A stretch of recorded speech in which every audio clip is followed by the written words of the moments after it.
Hello everyone, welcome back to the channel. In this video, we're exploring how the purchase module in Odoo 19 helps businesses gain complete control over procurement, supplier performance, and purchase planning. Let's see how Odoo 19 makes purchasing smarter and faster.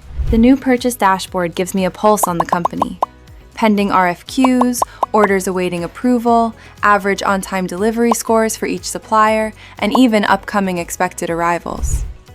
I can just drag and drop a sales order and it appears as a PO, complete with lines, discounts, and sections.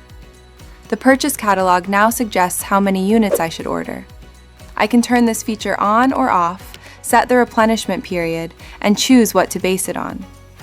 It also shows me the total amount, and with one click on Add All, my purchase order is ready.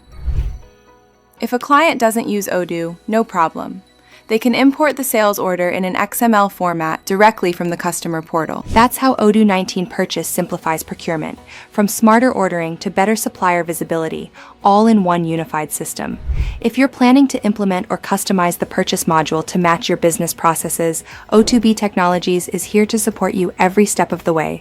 Like the video, subscribe to the channel, and stay tuned for more Odoo 19 feature walkthroughs and ERP insights. Thanks for watching.